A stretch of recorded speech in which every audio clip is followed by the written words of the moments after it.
Olá pessoal, estamos aí de volta. Fiquei uns dias aí sem ambiente para fazer vídeo, porque eu estou aqui na casa do sogro, né? Como eu estou aí numa situação ainda que não posso contar com a saída daqui, justamente por todas as decorrências daquilo que eu tenho tratado desde o início dos meus vídeos. Esse aperto financeiro por conta de Deus estar espremendo do lado, digamos assim, da minha busca por renda, mesmo sendo um trabalho honesto, digno, eu estou dependendo mesmo de fazer o reino de Deus acontecer. E o reino de Deus vai acontecer na minha vida, eu vou ser um atuante no reino de Deus, com base nisso que eu estou fazendo me esclarecer em relação ao meu chamado. E até aqui tem sido mais uma apresentação pessoal, para quem me conhece saber, que muitos não sabem, de tudo que eu estou tendo de embates espirituais com Deus, em relação a toda a minha caminhada. Alguns que me conhecem foram da igreja que eu fui, que eu participei por um tempo, outros sabem que eu participei por um tempo de uma denominação e já são meus conhecidos há mais tempo, mas percebem que eu não estou congregando, mas não tem aquela ideia do porquê. E essa é a razão, meus irmãos. A razão o meu chamado, ele dentro de uma casta de pessoas na igreja que são implicantes, que é a casta profética, né? Se a gente for notar, geralmente não existe desde o Novo Testamento, desde o Antigo Testamento, na verdade, né? Desde o Antigo Testamento, o ministério profético não tem tido um convívio legal dentro do sistema que o reino de Deus acaba gerando. Eu não diria que é o reino de Deus. Na verdade, o profeta, ele mantém-se no reino de Deus. O sistema é que vai se desvirtuando. Eu vou tratar desse assunto nesse vídeo. Nesse vídeo, eu quero tratar mais especificamente dentro do contexto que a gente vai buscar trabalhar. Antes de tudo, eu quero pedir que você se inscreva, né? Dê o seu like e passe para frente, né? E faça comentário para a gente começar a entrar no em alta dos vídeos aí, assim como todo youtuber tem. Eu não me considero um youtuber, eu sou, na verdade, um ministro de Deus, que o Senhor na verdade eu estou aprendendo como fazer a obra de Deus via essa outra, essa área, né, de atuação, são as redes sociais. É uma regra diferente para mim. Como eu disse sempre desde o início, uma forma de nós chegarmos a pessoas que estão passando pelo que eu estou passando, dentro do reino de Deus. Repito, dentro do reino de Deus. Não estou dizendo que as denominações não estão dentro do reino de Deus. Elas fazem parte do reino de Deus. Mas existem sistemas que foram desvirtuando, saindo do princípio e do fundamento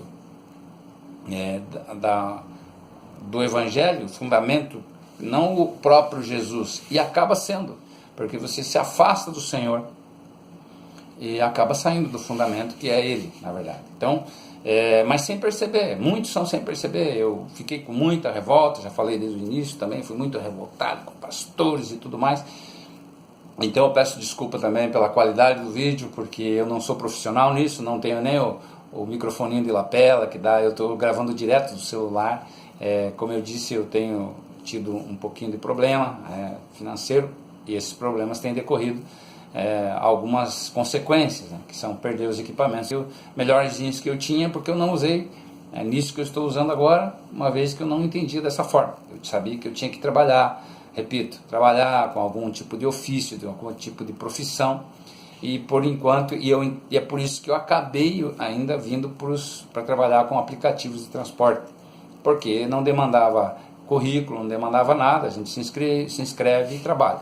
E nisso eu adquiri algumas dificuldades maiores, né, na questão financeira, que só para que eu pudesse trabalhar eu tive que adquirir um carro, né, um carrinho melhor do que eu tinha. Meu carro não tinha ano suficiente para trabalhar nesse negócio, e eu tive que pegar um carrinho melhor e tal.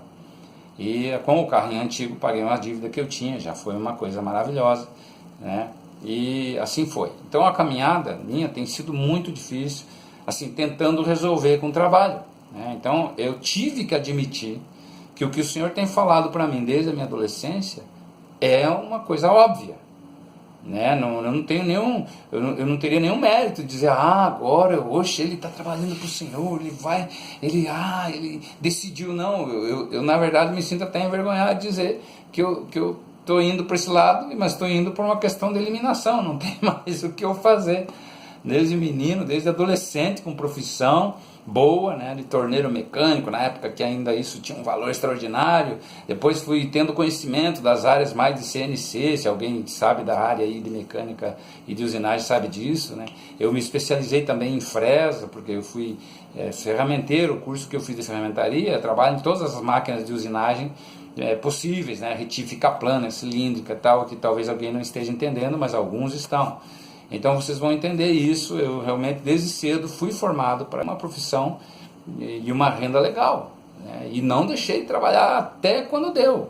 Até enquanto foi possível trabalhar nessa área, eu fui trabalhando. Não me especializei na área de controle numérico, que é uma área mais tecnológica, né? Onde o computador opera a máquina, você só opera o computador, mas com os princípios de usinagem.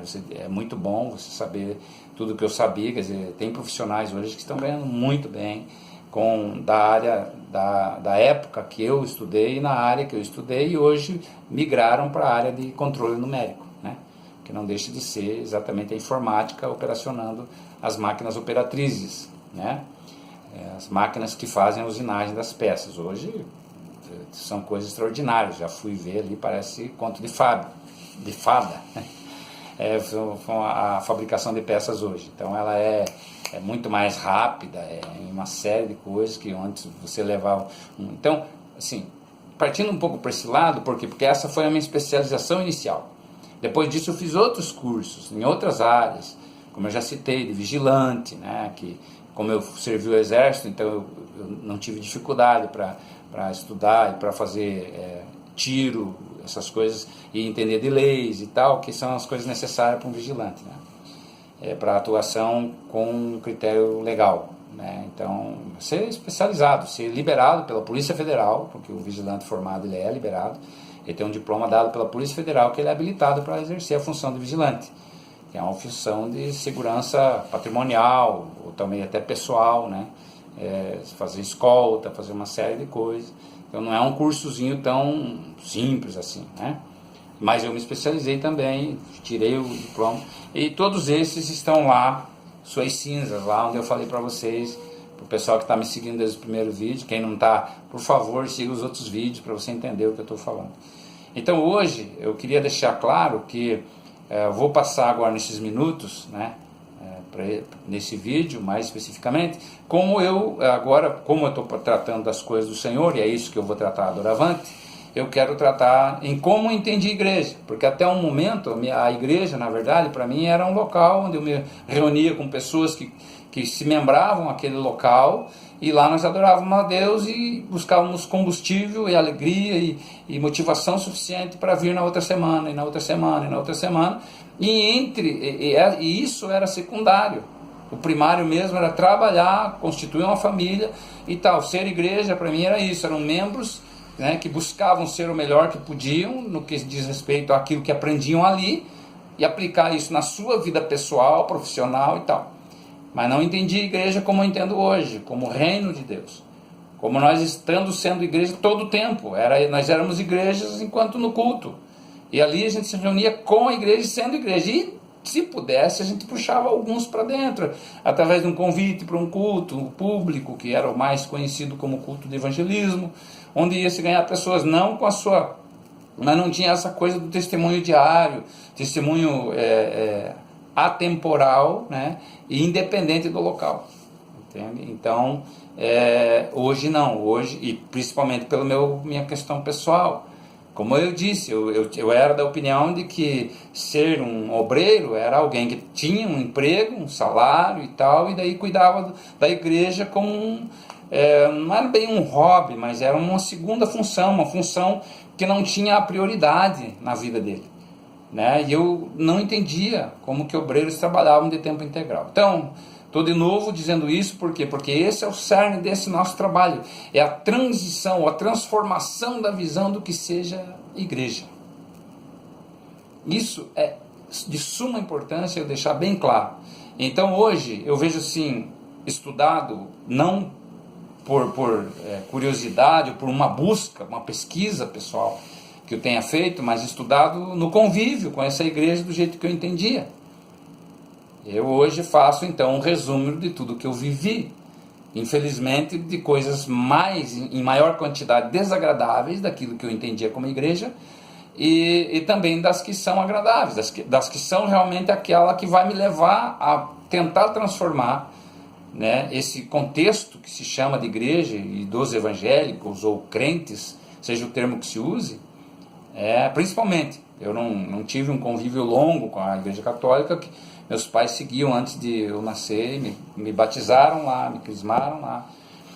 Eu não cheguei a seguir porque quando nós não éramos assíduos seguidores, porque nós morávamos em lugares longínquos, onde não se tinha como ir para a missa ou ter uma vida religiosa, né, assim, num nível de ser o tal do praticante, que eles chamam, né, o católico praticante.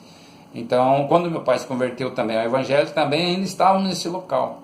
Aí, quando eu cheguei na idade aproximada de poder ter um curso profissionalizante, e eu repito isso, porque eu já disse também em vídeos anteriores, meu pai veio para cá por conta disso, por conta da minha necessidade, da necessidade dele de colocar eu num curso onde me formasse um profissional. Então, a profissão, o trabalho em si, a geração do meu sustento, foi o cerne de toda a vida do meu pai, inclusive. Ele se mudou para cá, para a capital do Paraná, próximo pelo menos, que Pinhais é uma cidade ligada ali, direta, para que eu fosse um profissional, começasse a estudar uma profissão, e aí foi onde eu entrei no Senai e tal, eu me formei aos 17 anos, e nada disso teve retorno na minha vida, porque eu trabalhei, trabalho, e não vejo sustento.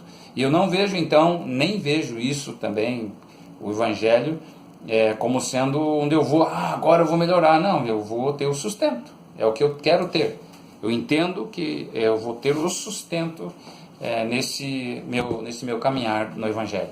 E não vejo também, não mudou minha opinião nessa questão, de dizer, não, o Evangelho não é feito para para a pessoa se enriquecer ou coisa que o valha. Não é isso, né?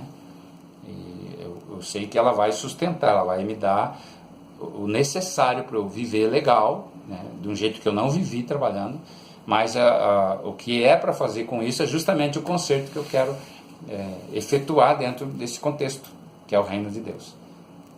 Não, porque eu também não concordava, e não concordo, continuo não concordando com um pastor com 150 mil de salário. 150 mil de salário? Tem lógica isso? Né? Existe um limite de salário que eu acho que é até lógico e necessário, mas você tem que ter todo dentro de um contexto, dentro do próprio CNPJ e da formação que o CNPJ dá para uma igreja.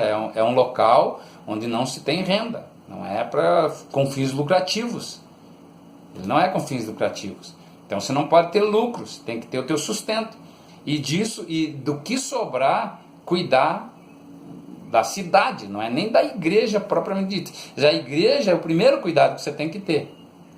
Mas igreja, quando eu falo igreja, já é totalmente fora do contexto do sistema. Não é a instituição, com um prédio, a manutenção do prédio, a construção de um prédio bonito, com milhões de investimento na sua fachada, e tendo... Não é nada disso. É a igreja como Jesus formou. Porque o povo de Deus antes não era igreja, era o povo de Israel. E Jesus veio e instituiu a igreja. Mas ele mesmo, os discípulos chegaram nele e falaram, deixa eu te mostrar o templo. Olha, Senhor, esse templo, o senhor está vendo? Ele falou assim, vocês não estão entendendo. Isso aí, esse é o fim. Não ficará pedra sobre pedra, isso vai ser derrubado. Não se vai investir nisso como igreja. A igreja, para mim, a igreja que eu estou fundando, que eu vim do meu pai para fundamentar, para ser o fundamento dela, a pedra angular, a pedra de esquina, não é isso aí. Eu sou o cabeça da igreja e vós sois o corpo. Opa, o que é igreja então? A igreja são as pessoas. Então eu estou colocando hoje perfeitamente a minha vida à disposição do Senhor para que seja recuperada essa visão do que seja igreja.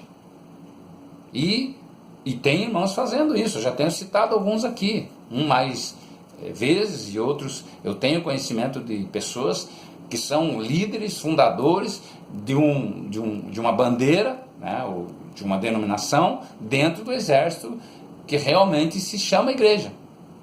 Esse é o grupo, e o profeta trabalha em função deles, para caminhar com eles. Tem alguns que são profetas eles mesmos, como Davi era rei e profeta, mas ele se submetia ao profético, porque ele não fazia parte do clã profético. Tanto que tinha que ter sempre um profeta com quem ele caminhava, sendo ele rei, e ele sendo profeta.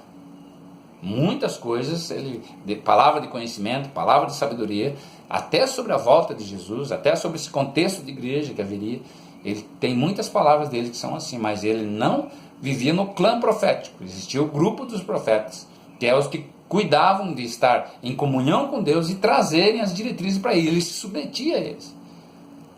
Então essa é a visão do retorno, de recuperar os princípios e os fundamentos, porque isso não pode mudar.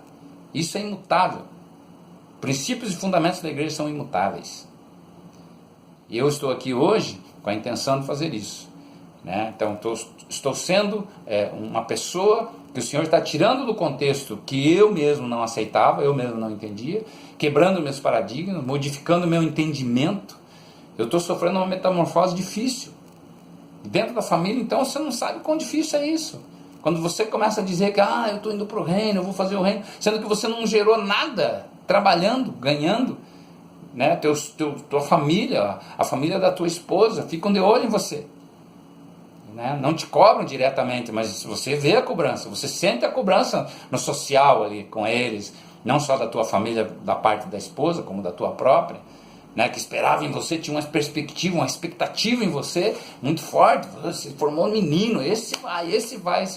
E alguns irmãos meus que nem se formaram em nada, estão bem melhores que eu.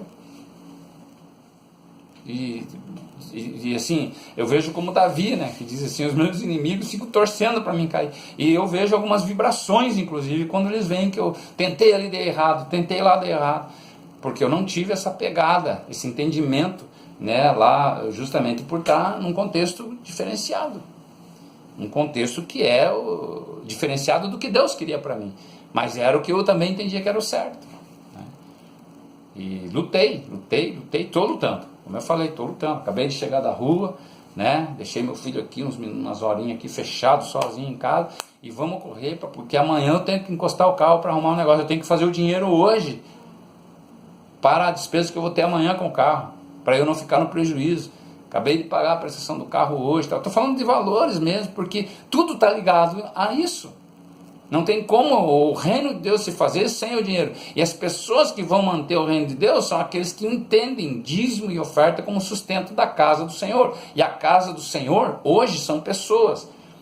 Já na época era.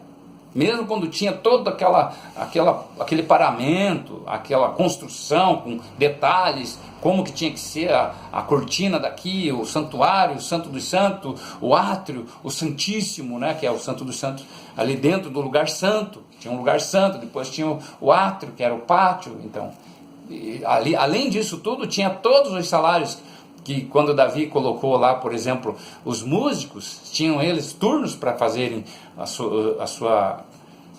o seu trabalho, né? Tanto os porteiros, como o exército, como os músicos, porque Davi foi quem preparou o tabernáculo. Davi é conhecido como um tabernáculo perfeito de adoração, um coração de adorador. Davi teve sempre. E ele que administrou isso tudo, organizou isso, e depois o seu filho Salomão implantou isso de maneira completa.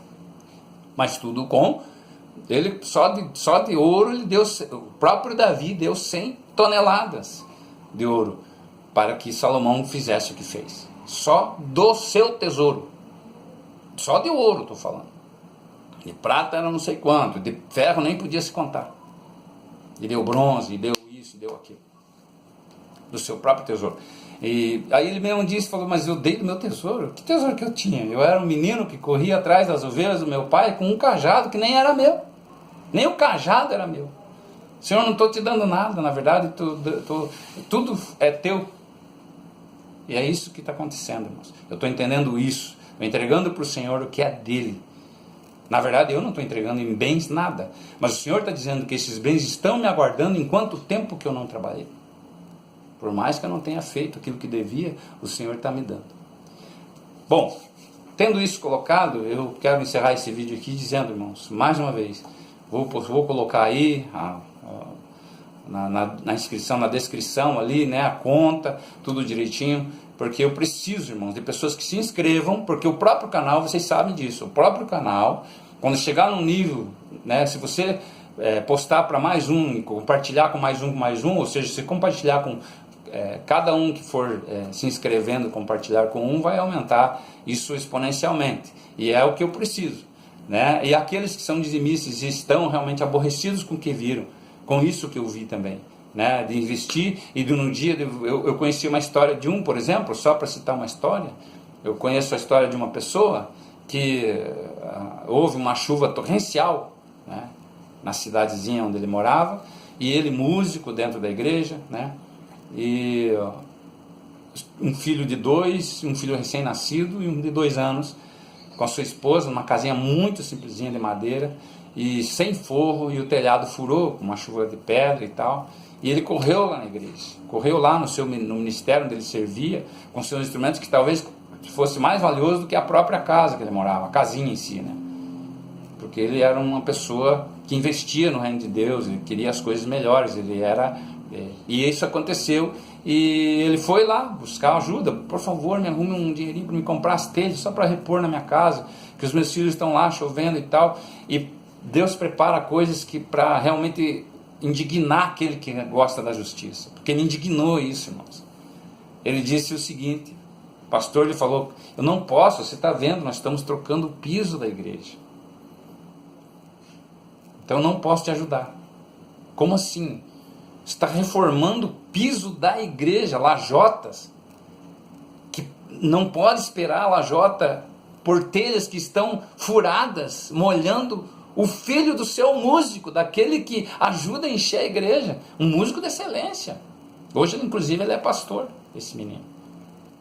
Hoje ele é pastor. Ele voltou para casa, deu de ombro, falou com a esposa, juntaram os caquinhos deles e foram morar com a mãe de volta. Porque não tiveram a ajuda de comprar. E era um barraquinho, meus irmãos. Talvez ali umas 30 telhas dessas para resolver o problema da Eternite de 4 milímetros, que é a mais fininha e mais barata. Talvez não custasse uma lajota dele, as telhas que ele precisava para pôr. Uma lajota lá do templo, talvez custasse mais caro do que as peças que ele precisava para cobrir seus filhos e continuar congregando ali. É lógico que ele não continuou. Então, só para citar um exemplo, irmãos, da inversão, do que nós temos que consertar no altar. A oferta colocada lá, aos pés do Senhor, porque Ele mesmo disse, e tudo quanto trouxeres, eu vou sustentar, essa porção sou eu, porque eu serei a vossa porção, na necessidade física que vocês têm.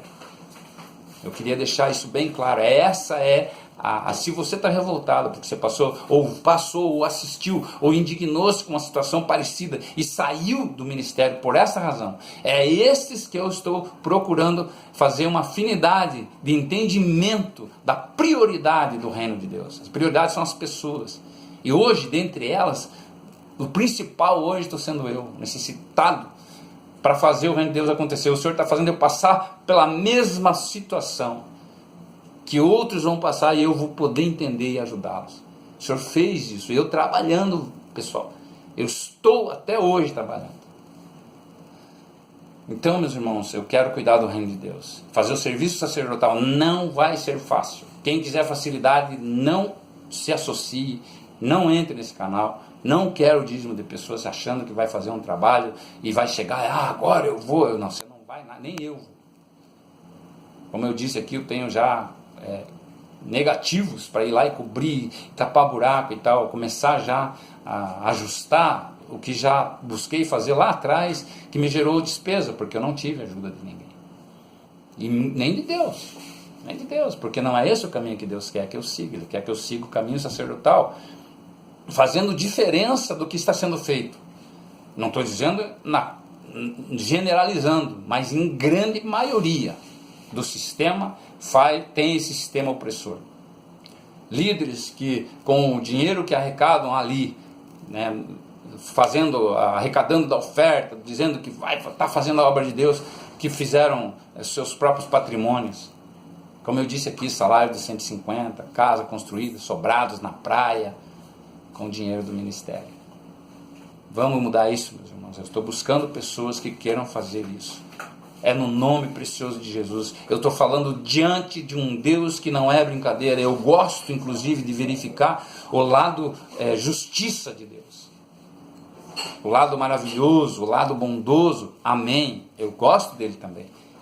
Mas o profeta lida com o lado onde Deus fulmina o próprio profeta. É o primeiro aí para o rodo, se você olhar na Bíblia. O Senhor tem feito coisas, mostrado para a gente como ele age com o profeta. Duramente. Porque é o jeito que tem que ser. Se o profeta não entender de dureza, como que ele vai aplicar a dureza se ele não vive dentro de uns critérios de justiça? O próprio Davi. Citei aqui Davi. Davi, quando ele errou, foi terrível as consequências para ele, não foram terríveis. O Senhor falou que nunca mais a espada se afastaria da casa dele pelo que ele fez com Urias. Ele chorou quando soube que mataram Absalão, que queria matar ele. Mas ele não foi tão amigo assim de um servo tão leal quanto Urias foi. Ele não foi tão amigo assim. Ele escreveu uma carta para o seu soldado para que pusesse Urias na frente da guerra, para que ele morresse. Um homem que nunca foi contra ele, nunca fez nada de mal para ele. Mas o filho, então, veja como um homem de Deus também tem defeitos. Então vamos fazer esse trabalho, irmãos. Mas eu já citei aqui muitas qualificações e acertos de Davi.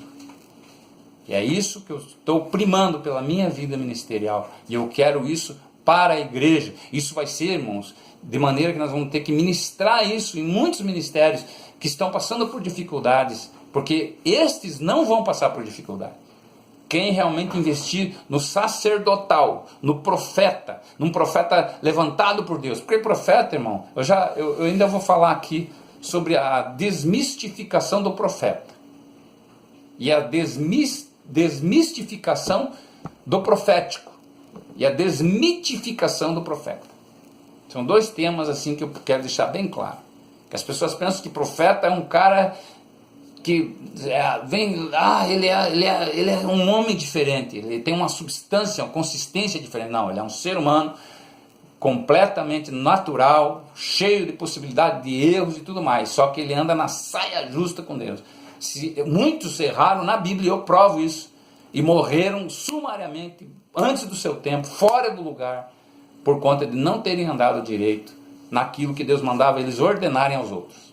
Então não pode ser hipócrita. Uma coisa que o profeta não pode ser, que ninguém deveria, mas o profeta muito mais, é hipócrita. Falar para fazerem aquilo que ele não faz.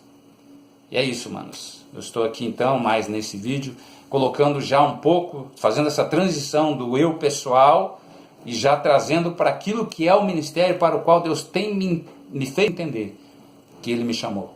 E que tem muitos que vão ouvir, vão ver esses vídeos. Que você que está aí do outro lado está entendendo isso. Você tem esse coração. E você, às vezes, chamado não para ser profeta, mas para sustentar o profético. Um profético genuíno. Pessoas que vão fazer o reino de Deus acontecer. Eu sei disso, que Deus está chamando eu e um monte de outras pessoas que estão aí encostados, que foram desprezados, que fizeram com eles o que fizeram comigo, mas muitos sucumbiram. Não tiveram a condição e nem mesmo talvez o interesse, se desanimaram tanto que nem tiveram o interesse de buscar em Deus por que disso tudo, por que dessa perseguição. Eu fiquei no pé do Senhor, eu peguei no pé do Senhor, eu me irei com Ele. Inclusive falei para Deus, se o Senhor está nesse pacote aí, eu não quero nem ter nada contigo, porque isso, e segundo o que a Bíblia me mostrou, e hoje eu sou formatado por ela, não tenho escolha, eu li ela, eu criei nela, eu fiz aquilo que a Bíblia mesmo diz para fazer. Para ler, meditar e crer na palavra de Deus. E agora ela me traz um contexto que as pessoas não estão nem aí com aquilo que ali está escrito. E os que me ensinaram, me traíram. Eles já estavam, enquanto me ensinavam, que eu ainda não sabia, eles faziam aquilo que diziam que não era correto fazer. Me proibiam tocar na igreja sem que... só por eu não ter vindo de sapato, eu vinha de tênis. Agora, eu soube de pessoas que enquanto isso tinham amantes, e aí? E pregavam, eram os meus líderes. Então eu peço que vocês que estão entendendo isso, se coloquem diante de Deus para serem o sustentáculo do reino de Deus, segundo o que o Senhor está me mostrando. E nós, não é eu não faço nada sozinho, irmãos. Lembra de Elias? Vocês que estão me ouvindo conhecem tudo, porque eu não estou falando para leigos, estou falando para quem conhece a palavra de Deus. Elias dependeu de todo mundo para poder acabar com os profetas de Baal, e por causa disso ele teve que fugir. Então não sei o que vai acontecer conosco daqui para frente, quando nós começarmos a desmascarar os Baals, os seus profetas, enfim, o Mamon, que é o mais poderoso dos deuses de hoje. E em nome de Jesus, leia aí, ou seja, pegue aí a conta, deposite, e quando eu tiver, e vai ser transparente, vou mostrar tudo que eu estou fazendo dentro dessa possibilidade, das possibilidades que me derem, mediante a oferta, dízimos e a manutenção do reino de Deus, segundo a ordem de Melquisedeque, o apostolado segundo Deus, que é 2 hashtags que eu vou alimentar com tudo que o Senhor me der, assim, à medida que eu puder.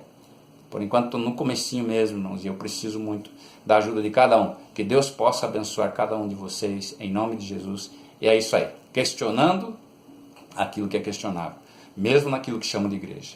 Valeu, pessoal. Deus abençoe.